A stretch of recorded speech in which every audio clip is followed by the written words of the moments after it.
Thanks for having me.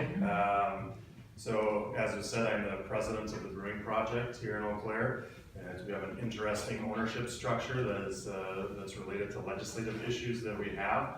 I'm not allowed to own what is essentially my business because of some Prohibition-era three-tier things that are going on. So, my 69-year-old father actually owns my business, while my wife owns the Firehouse Tavern downtown.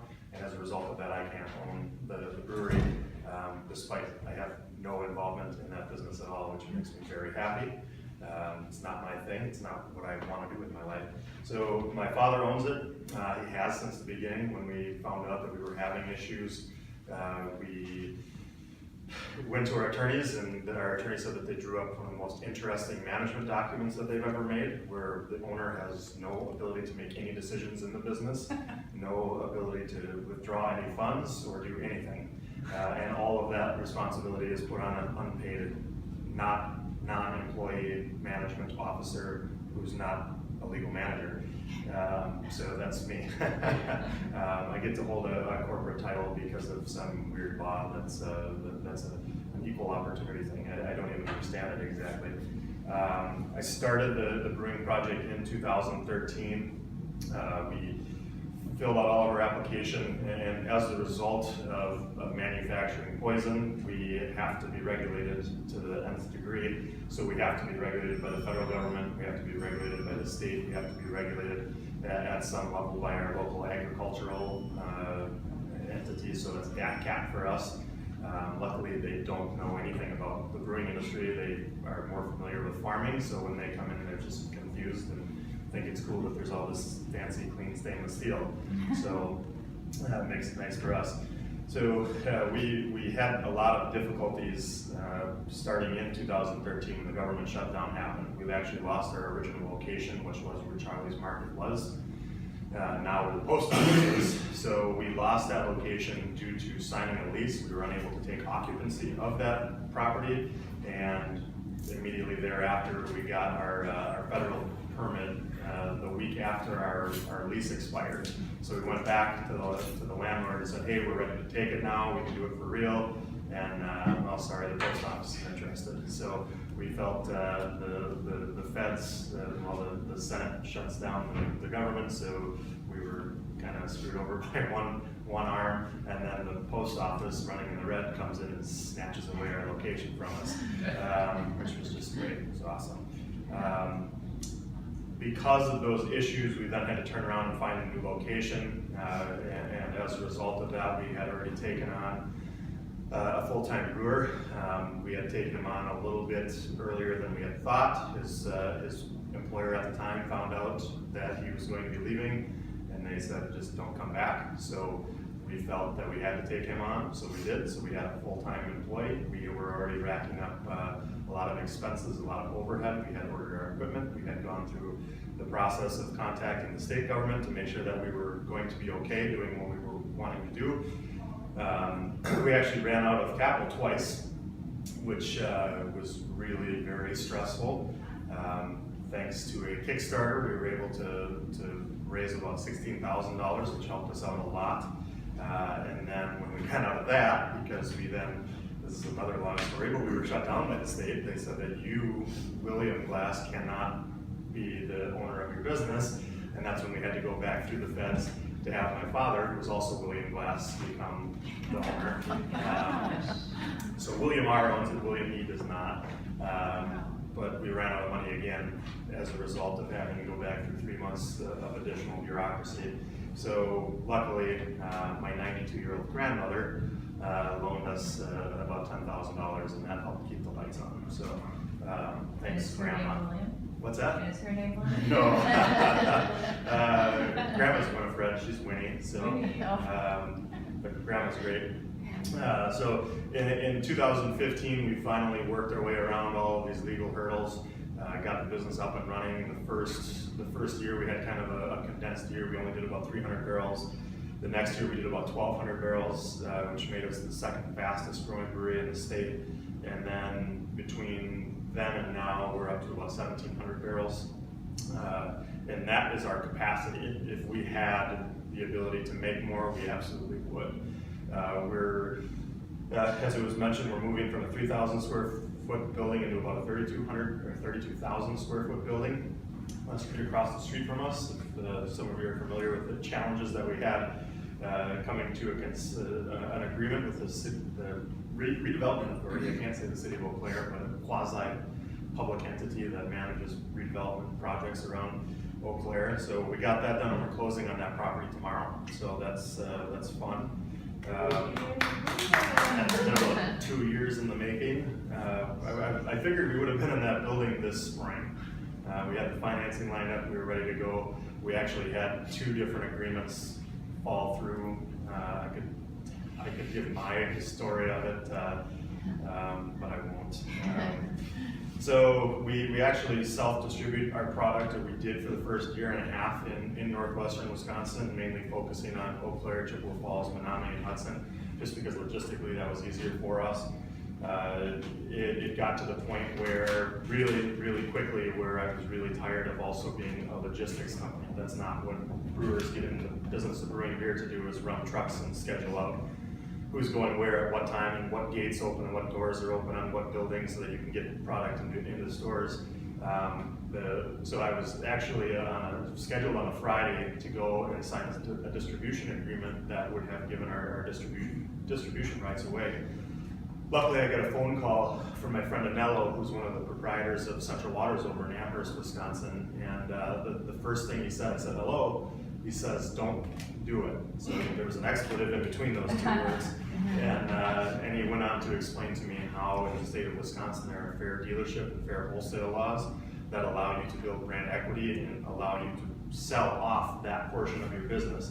So I immediately then canceled the meeting where we were going to be giving away our distribution rights. I found out that after 1 year we're allowed to sell that portion of our business, and we did. So what we did was I bought a couple extra trucks, which again was not what I wanted to do, but after doing a little bit of game planning, figuring out what the budget was going to be, figuring out what our sales could be, we did that. So we pushed out self-distribution for northwestern Wisconsin for about a year and a half. Well, about a year. We spent about 6 months working with suitors, other distributors, trying to figure out what they could do for us, how they could help our business out logistically, getting product on shelves in stores that we don't have time to go to, and really handling the stuff that I was not interested in doing.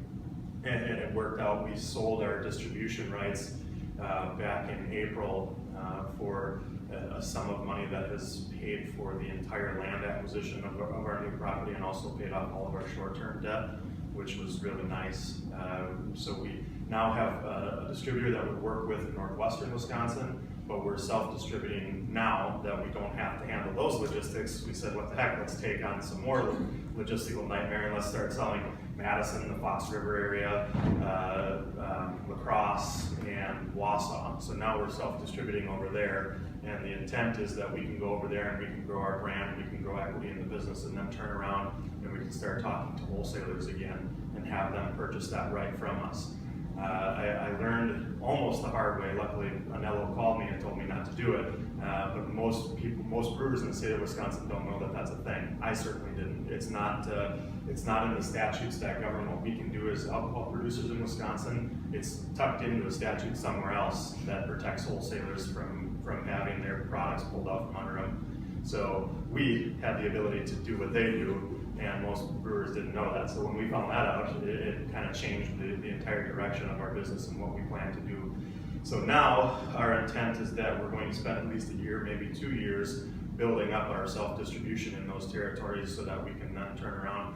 We will have equity in a business, and then a wholesaler will want to take on that business because it helps their revenue. So they're buying our business to help theirs.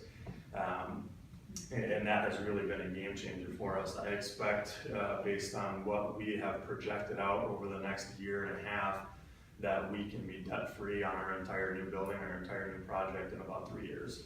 So that's pretty awesome, because we're looking at about a $3 million renovation on our new building. So I look very much forward to that, and hopefully by then we'll have some legislative things figured out so I can own my business, I can take a paycheck. That'd be really great. Our next steps are, we've We didn't know this was possible either. Luckily, a friend of mine who owns a brewery over in Amherst, not Amherst, over just north of Hudson, that's Oliphant Brewing. They paid an attorney to figure out if they were allowed to self-distribute in Minnesota and then take advantage of the same laws, because Minnesota holds the same set of wholesale laws that Wisconsin does. And they found out that they could, as long as they registered as a wholesaler. So they're opening a wholesale business where we don't have to do that here. It's just given to us, it's granted to us within our current license. So if they start a new business in Minnesota, then they can go in and self-distribute into Minnesota and then do the same thing that we did here. So we're looking at doing that. We're just honestly waiting on a background check back on the owner of the business, and he's got a squeaky clean record. He was a sheriff's deputy for 40 years, so he's pretty clean. We don't have anything, I'm not worried about that. But what I am worried about is we went over to Minneapolis, St. Paul, and we dropped off samples at about a dozen locations. And the response that we got back was overwhelming. We'll be able to, well, we won't be able to do it. If we had the capacity, we would be able to go over there and sell almost twice as much beer as what we expect to sell in the entire state of Wisconsin. And that's just the differentiation between the markets. The Minneapolis-St. Paul market for craft beer is far different than the entire state of Wisconsin. Not to mention the fact that, you know, within 100 miles of Minneapolis-St. Paul, there are over 1 million people. So for us, the logistics of driving an hour and a half west is a lot easier than driving 3 hours south or even 5 hours south to hit some of the major markets in Wisconsin. So when we got an order from one account for almost 2 pallets of beer, it was kind of like, oh my God, that's awesome. And, oh, Jesus, we got to figure out a way to make that beer and get that beer there. So we bought another truck, and now we're just waiting on that background check so that we can have that wholesale business up and running in Minnesota. So that's very exciting. We're really looking forward to that. Once we get into the new building, we'll be able to increase capacity right away. Right now, we're planning on doubling our capacity, so we'll be able to make at least 4,000 barrels of beer a year right off the bat. We're in this tricky spot right now where that's kind of a guess. Right now, one of our big bottlenecks is our dry storage. We don't have the ability, because of our small building, to buy cans to have them when we need them. So what we're doing is kind of just-in-time ordering, where as soon as we know we're going to brew that beer, we order the cans, but then we find ourselves at the mercy of trucking companies who have a tendency to destroy entire pallets of cans, or come 3, 4, 5, 6 days late, and then your entire schedule gets screwed up. Sounds like you need another truck. Yeah. Again, there's that logistics thing that like I said, nobody I think goes into opening a brewery focusing on the logistics of how to get there. You know, we're focusing on making great liquid. We're focusing on making great beer and sourcing raw ingredients, not necessarily how do we get empty cans from Indiana to Eau Claire, and you know, when there's a big snowstorm, a truck goes in the ditch and we lose 2 weeks worth of cans. It sucks, but that's part of our problem. But when we get into the bigger location, we'll be able to actually store cans. We'll be able to stack them up and have them on hand, so that when we hit a threshold, we can reorder, and we don't have to be.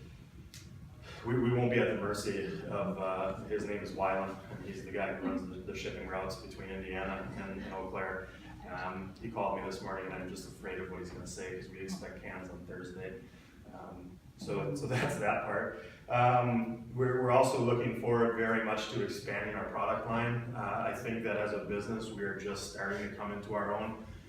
We're just starting to find ourselves. When I started, the plan was that we were going to have a portfolio of beers where we would be able to walk into any bar, any restaurant, any grocery store, look at their lineup and say, you've got a hole in this area and we can fill it with this beer. That worked, excuse me, really well for us to get going, but now I'm finding myself having not a lot of interest in making some of these beers. And honestly, I'm watching the sales of the beers that I'm really excited about are shooting through the roof. And these other beers that are kind of the placeholders at some places are just, they're not doing much for us. So we're coming into our own in a way that has changed the business and changed the direction and changed the model of what we're looking to do, and it's really exciting.